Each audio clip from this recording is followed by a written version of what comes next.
बिस्मिल्लाहिर्रहमानिर्रहीम। अस्सलाम वालेकुम स्टूडेंट्स। आज हमने स्टडी करना है मैग्नेटिक डाइपोल मोमेंट को। जैसा कि आपने पढ़ा था, इलेक्ट्रिक डाइपोल मोमेंट हमारे पास होता था P is equal to Q into D, charge into displacement. ये हमारे पास इलेक्ट्रिक डाइपोल मोमेंट था। जबकि यहाँ पे हमने मैग्नेटिक डाइपोल मोमेंट को स्टडी करना है। तो मैग्नेटिक डाइपोल मोमेंट को हम म्यू से राइट करते हैं। ये हमारे पास है mu is equal to I A, I current और area of the loop, current into area of the loop. इसको हम कहेंगे कि ये मैग्नेटिक डाइपोल मोमेंट है। इसको डिफाइन करेंगे, the product of current and area of a current carrying loop is called magnetic dipole moment. इसको म्यू से डिनोट करते हैं और इसका यूनिट होता है जूल पर टेस्ला। अब अगर हमारे पास एक लूप है, यहाँ पे शो किया गया है एल लूप है हमारे पास, तो ये इसका एरिया हो गया, लूप का एरिया। लूप में से करंट फ्लो कर रहा है और करंट की डायरेक्शन ये होगी। तो इसके सेंटर से हम अलोंग नॉर्मल अगर जाएं तो ये उसका मैग्नेटिक डाइपोल मोमेंट होगा। अगर हमने यहाँ पे सिर्फ एक लूप दिखाया हुआ है, अगर हमने मज़ीद लूप यूज़ करने हैं या फिर हम एन लूप यूज़ करते हैं तो फिर इसका फार्मूला हो जाएगा mu is equal to N I A. Number of loops हो जाएंगे N into current I into A area. अब ये है कि ये मैग्नेटिक डाइपोल मोमेंट जो है ये यूज़ कहाँ पे होता है। Many physical systems have magnetic dipole moments like earth, bar magnetism, current loops, atoms, nuclei and elementary particles. इन सब के अंदर मैग्नेटिक डाइपोल मोमेंट होता है। किस लिए होता है? क्योंकि हम कहते हैं कि जहाँ पे मैग्नेटिक फील्ड है वहाँ पे करंट भी लाजमी प्रोड्यूस हो रहा है, करंट भी प्रोड्यूस हो रहा है और वहाँ पे कोई उनका ज़ाहिर है एरिया भी पोजेस कर रहे हैं, तो इसलिए हम कहते हैं कि उनका डाइपोल मोमेंट होता है। मैग्नेटिक डाइपोल मोमेंट हम कहते हैं कि वेक्टर क्वांटिटी है। इसकी डायरेक्शन हम राइट हैंड रूल से मालूम कर सकते हैं। राइट हैंड रूल से हम इसकी डायरेक्शन को मेजर कर सकते हैं। अगर करंट कैरिंग लूप को हम अप्लाइड मैग्नेटिक फील्ड बी के अंदर रखते हैं तो फिर उसके ऊपर मैग्नेटिक टार्क अमल करता है। मैग्नेटिक टार्क क्या है? हमने आम टार्क की डेफिनेशन पढ़ी थी कि वो है R cross F, cross product है फोर्स और मोमेंट आर्म का। लेकिन जहाँ पे हम कह रहे हैं कि ये हमारे पास मैग्नेटिक टार्क है, तो मैग्नेटिक टार्क को हम डिफाइन करेंगे कि ये हमारे पास क्रॉस प्रोडक्ट है magnetic dipole moment into magnetic force B. इस टार्क को हम कहेंगे कि टार्क मैग्नेटिक जो है हमारे पास म्यू, यानी कि magnetic dipole moment into magnetic field B. ये हमारे पास हो गया मैग्नेटिक टार्क। मैग्नेटिक टार्क क्या है? Magnetic torque magnetic dipole moment और मैग्नेटिक फील्ड बी का कंबाइंड इफेक्ट है। जैसे कि हमें इस फिगर में दिखाया गया है, ये देखिए, ये हमारे पास मैग्नेटिक फील्ड बी की डायरेक्शन है। एलॉन्ग थीटा हम डाइपोल मोमेंट ले रहे हैं, एलॉन्ग एंगल थीटा हम डाइपोल मोमेंट म्यू ले रहे हैं। तो इन दोनों का जो है कंबाइंड इफेक्ट, उसको हम मैग्नेटिक टार्क की सूरत में शो कर रहे हैं कि ये हमारे पास मैग्नेटिक टार्क है। मैग्नेटिक टार्क की वैल्यू इस फिगर से हम इस तरह भी ले सकते हैं, एन आई ए, यानी कि म्यू बी साइन थीटा है हमारे पास, N I A mu B की वैल्यू है, तो हम उसको सब्सटीट्यूट करेंगे वैल्यू को, तो हमारे पास मैग्नेटिक टार्क की वैल्यू आएगी N I A B sine theta.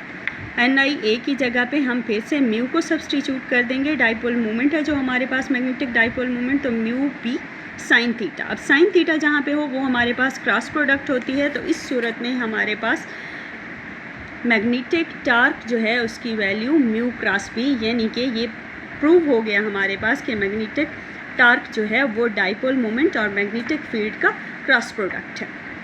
अब direction of magnetic torque is given by right hand rule. मैंने पहले भी कहा कि इसकी डायरेक्शन जो है वो राइट हैंड रूल से हम मेजर कर सकते हैं, लेकिन राइट हैंड रूल से किस तरह से मेजर करेंगे? जैसे आम तरीके से हम किया करते हैं वैसे नहीं होगी, बल्कि इसमें हमने क्या करना है कि place close twisted right hand at a location where tails of magnetic dipole moment mu and magnetic field vector B are joined together. ये हमारे पास मैग्नेटिक डाइपोल मोमेंट है, ये हमारे पास मैग्नेटिक फील्ड बी है। तो ये दोनों जिस पॉइंट पे ज्वाइन कर रही हैं वो हमारे पास ये पॉइंट है। यहाँ पे हमने अपनी फिस्ट रखनी है, क्लोज्ड फिस्ट।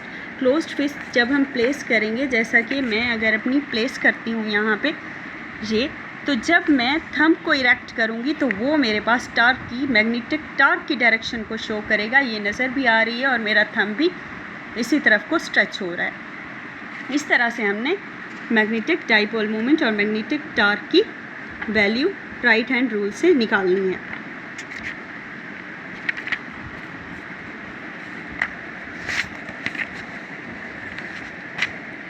नेक्स्ट देखिए हमने क्या करना है, हमने वर्क डन कैलकुलेट करना है। The amount of work done by magnetic field in turning the magnetic dipole moment through angle D theta in rotational motion.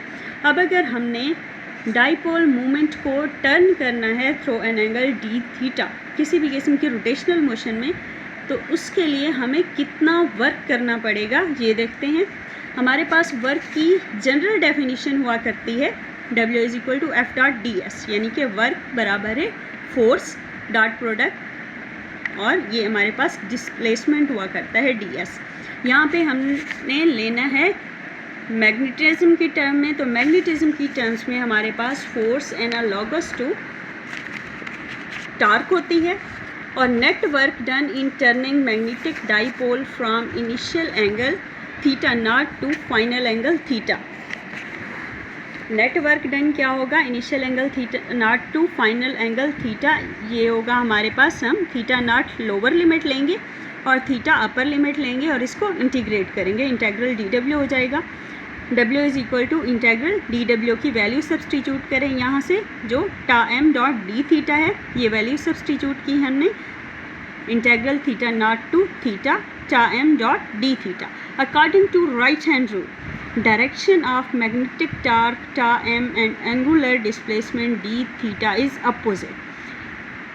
Magnetic torque और एंगुलर डिस्प्लेसमेंट डी थीटा की डायरेक्शन जो है वो कहते हैं opposite है। पिछली फिगर पे आए जो पिछले पेज पे हमने देखी है, चेक करें, ये हमारे पास मैग्नेटिक टार्क है और यहाँ ये हमारे पास थीटा एंगल जा रहा है, तो इन दोनों की डायरेक्शन देखें एक दूसरे के अपोजिट है। थीटा हमारे पास अपवर्ड है और मैग्नेटिक टार्क जो है वो डाउनवर्ड जा रहा है, तो इन दोनों की डायरेक्शन जब अपोजिट है तो हम कह सकते हैं कि इन दोनों के दरमियान में जो एंगल होगा वो 180 डिग्री का एंगल होगा। इसलिए हमने डॉट प्रोडक्ट हटाई और हमारे पास ये आ गया tau M D theta cos 180 degree. Dot product जब होती है तो हम कॉस का एंगल ही लेते हैं। कॉस 180 डिग्री कॉस 180 डिग्री -1 के इक्वल होता है, तो ये हमारे पास पूरे एक्सप्रेशन में माइनस टर्म ऐड हो गई। Integral theta not to theta टा एम डी थीटा, ये सारी टर्म माइनस में आएगी। अब देखें टा एम की हमारे पास क्या वैल्यू थी। टा एम हमारे पास है magnetic torque mu cross B, magnetic torque mu cross B mu B sine theta. Mu B sine theta टा एम की जगह पे सब्सटीट्यूट कर दिया हमने, mu B sine theta D theta, ये टर्म आ गई है अब हमारे पास। अब हमने क्या करना है, अब हमने इसको इंटीग्रेट करना है, तो W is equal to minus mu B, दोनों टर्म्स हमारे पास कांस्टेंट हैं तो इनको इंटीग्रल से बाहर ही रखेंगे। अब हमने किस चीज़ को इंटीग्रेट करना है, हमने साइन थीटा डी थीटा को इंटीग्रेट करना है, कहाँ से कहाँ तक, लोअर लिमिट थीटा नॉट से अपर लिमिट थीटा तक। तो माइनस म्यू बी बाहर आ गया हमारे पास, साइन थीटा डी थीटा का इंटेग्रल होगा हमारे पास कॉस थीटा, और दोनों लिमिट्स अभी हमारे पास मौजूद हैं। तो W आ जाएगा हमारे पास minus mu B cos theta minus cos theta naught. ये तो आ गया हमारे पास वर्क डन के वर्क कितना हमें करना पड़ेगा जब हम अपने मैग्नेटिक डाइपोल मोमेंट को along a small angle theta rotate करते हैं। नेक्स्ट हमने क्या करना है, नेक्स्ट हमने करना है magnetic potential energy. Magnetic potential energy को हम आप पहले भी पढ़ चुके हैं इसी सब्जेक्ट में कि the negative of work done is equal to change in magnetic potential energy, यानी कि del U is equal to minus W. तो डेल यू हमारे पास W अभी हमने निकाला है, वर्क की वैल्यू अभी हमने निकाली है, वो यहाँ पे सब्सटीट्यूट करेंगे। यहाँ पे माइनस में थी, यहाँ पे माइनस ऑलरेडी हमारे पास मौजूद है, तो माइनस इंटू माइनस कैंसिल हो जाएगा, हमारे पास mu B cos theta minus cos theta not.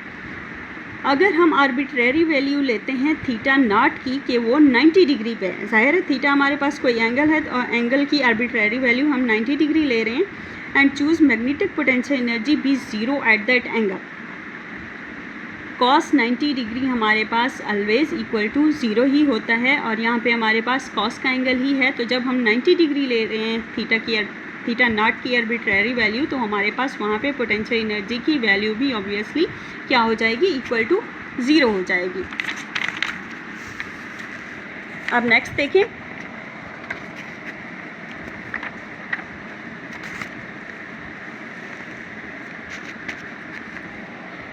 तो किसी भी एंगल पे हम मैग्नेटिक पोटेंशियल एनर्जी की वैल्यू फाइंड आउट कर सकते हैं। Del U is equal to mu B cos theta minus cos theta not.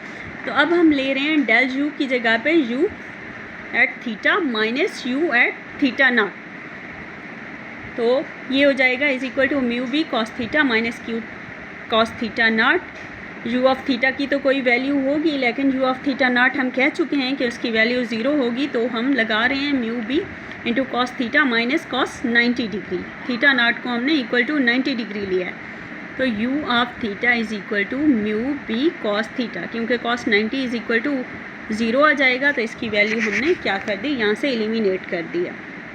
U of theta is equal to mu dot B, यानी कि हमारे पास अब मैग्नेटिक पोटेंशियल एनर्जी जो होगी वो डॉट प्रोडक्ट होगा मैग्नेटिक डाइपोल मोमेंट का और मैग्नेटिक फील्ड बी का।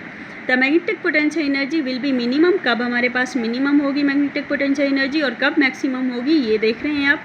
Magnetic potential energy will be minimum when mu and magnetic field B are parallel, जब हमारे पास मैग्नेटिक डाइपोल मोमेंट और मैग्नेटिक फील्ड बी जो है वो पैरेलल होंगे, यानी कि theta is equal to 0 degree. Then minus mu B cos theta is equal to minus mu B cos 0 is equal to 1, then it will be equal to minus mu b.